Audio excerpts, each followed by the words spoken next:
terima kasih pemirsa, Anda masih menyaksikan program acara Sosok dan bersama saya Mas Kusnaldi, seorang seniman tata rias. Ya Mas, terima kasih sudah. Aduh, agak jauh nih ya. Baik. Gimana nih sekarang, lagi sibuk apa nih sekarang? Saya tuh sekarang lagi sibuknya ada kegiatan kantor aja ya. Kantor itu pertama salon juga, terus lagi mempersiapkan momen-momen yang tepat ya, mungkin buku, mungkin kita akan proses bikin lagi, atau banyak lah yang menampung ide-ide segar lah di kantor gitu. Nanti kedepannya tetap selalu kita membuat sesuatu yang baru, tapi kita tidak mentargetkan apa itu yang harus kita lakukan. Nah, ngomongin soal buku nih, 2014 di awal tahun ini kalau tidak salah ya, Mas menerbitkan buku The Masterpiece. Nah, itu tuh bisa diceritain isinya tuh apa sih? Oke, The Masterpiece itu buku makeup yang mana buku itu tuh buku paling terlama yang saya bikin. Udah 3 tahun baru launchingnya di 2014 akhir. 2014 awal ya. Yeah. 2013 akhir awal 2014. Dan itu buku tentang makeup yang mana buku itu bercerita bahwa kekuatan makeup itu tuh sangat-sangat dahsyat banget karena bisa merubah hanya satu wajah.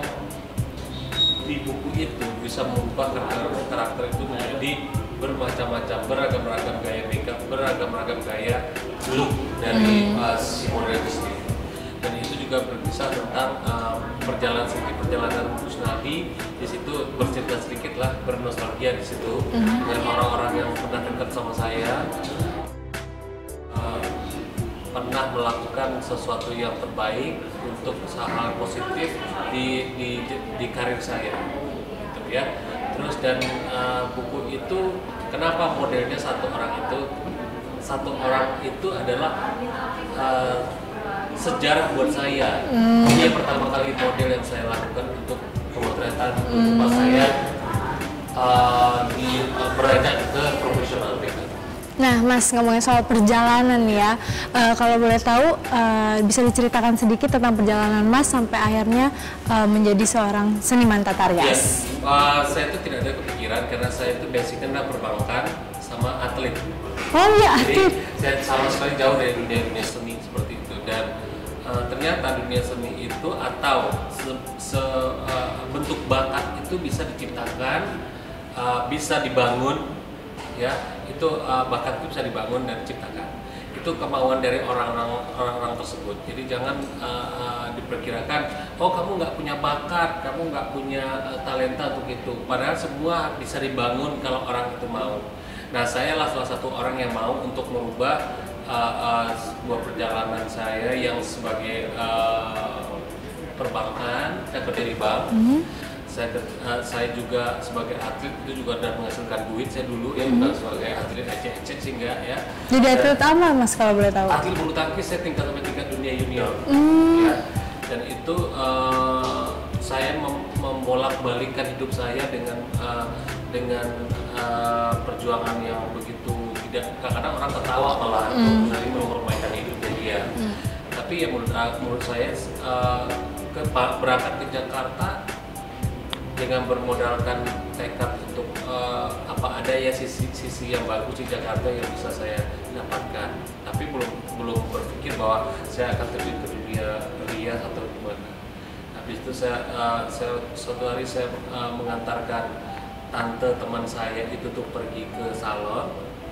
Saya tunggu di parkiran sama teman saya, dia keluar, masuknya beda, keluarnya juga beda banget. Nah, proses itulah saya, ini diapain ya di belakangnya, kok bisa jadi cantik. Oh, mulai penasaran ya dari situ. Itu mulai penasaran, oh saya kepengen tahu, saya kepengen ini. Nah itulah, kalau sesuatu yang kita suka, kita kepengen tahu ininya, prosesnya. Tapi kalau kita tidak suka, ya sudah, kita akan melihat bahwa itu bagus, ya sudah, kita pergi. Nah, itu waktu mulai tertarik begitu, mulai mendalami, mulai penasaran tentang dunia tata rias itu, ditinggalkan perlahan-lahan ditinggalkan itu yang atlet dan perbankannya atau gimana? Oh, udah saya tinggalkan. Jadi benar fokus, biar fokus iya, ya. saya tinggalkan. Pegawai bank saya tinggalkan, atribut aktifnya saya cut, udah semua. Pokoknya habis itu masuklah suatu program magang tentang rambut dulunya. Untuk rambut ya saya coba untuk melakukan hal itu.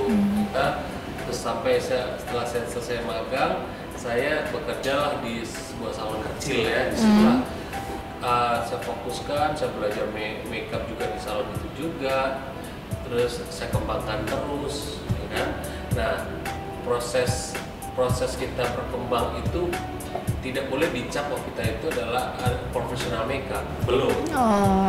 Proses yang dibilang seorang itu adalah profesional makeup itu satu udah diakui sama masyarakat, sudah diakui sama para beauty fashion, para majalah-majalah terkenal, apalagi TV ya, itu sudah bisa mereka kan menyebarkan, kan kalau kita punya hasil karya yang bagus, bahkan kita yang bagus, mereka sebarkan luas ke masyarakat. Nah itu saat disitulah dibilang profesional makeup. Dan itu pula lah saya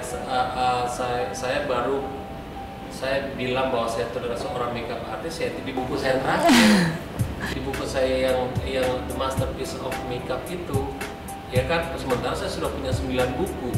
Setelah buku terakhir baru saya bilang saya makeup artist. Wah, baru nggak ngerasa sudah.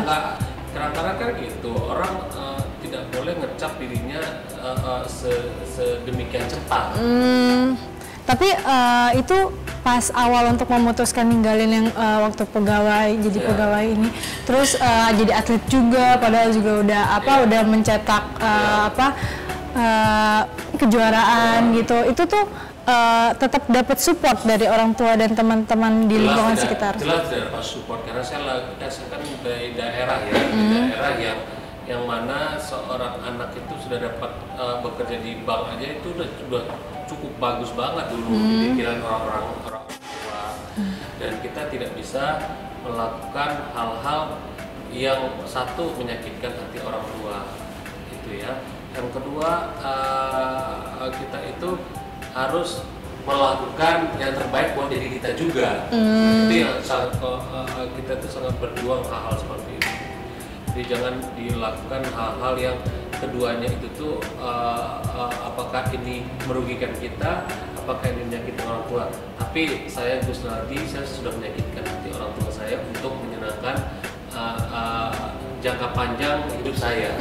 Nah, Mas Gus Naldi sini sempat khawatir nggak sih bakal gagal atau mungkin bakal ini kayaknya nggak mungkin bisa atau gitu-gitu, pernah terjadi nggak sih keraguan seperti itu? Kayaknya nggak ada yang berpikir ke situ. Wah. Orang-orang itu perantau, udah pasti punya tekad yang kuat gitu. Tapi ya itu di Jakarta nggak bisa main-main, Jakarta tidak bisa aji mumpung. Jakarta nggak bisa aji mumpung gitu. Kalau di daerah udah tidur dulu lah, besok nyawa atau apa lagi libur, ada istilah libur. Istilah libur tuh nggak ada di Jakarta karena orang kalau libur sekali di Jakarta, kesempatan itu banyak yang hilang dari tangan kamu. Menurut aku kayak gitu. Jadi saya berangkatnya di makeup tuh umurnya agak berumur ya, bukan muda. Tapi langkah saya untuk mencapai itu bukan selangkah, tapi 10 langkah untuk sekali langkah. Jadi itulah yang saya kejar, target yang saya kejar itu seperti itu. Jadi itu juga tips juga buat yang nonton ya, bahwa kalau kita kepengen punya tekad untuk maju, sementara umur kita tuh sudah di ambang senja, gitu ya. Kita harus mempunyai tenaga untuk 1000 kali langkah untuk mencapai itu. Itu dari risikonya. Tapi kebanyakan anak muda mengabaikan itu langkah yang satu langkah dia yang berarti itu. Dia suka entar lah gitu-gitu ya. Jadi mereka itu menyia-nyiakan satu langkahnya dia itu. Langkah dia anak muda itu sangat berarti banget. Iya, tiap waktu ini. Harusnya anak muda mulai terpikir itu ya, seperti apa ke depannya bakal gimana. Anak muda, apapun yang dia lakukan, apapun yang dia cita-citakan, itu tuh harus memasang strategi yang setiap langkah itu tidak boleh jeblos gitu. Wah, luar biasa sekali pemirsa. Nah, kita akan berbincang-bincang lagi nih Mas, Iya. tapi setelah yang satu ini ya, jadi tetap saksikan Sosok.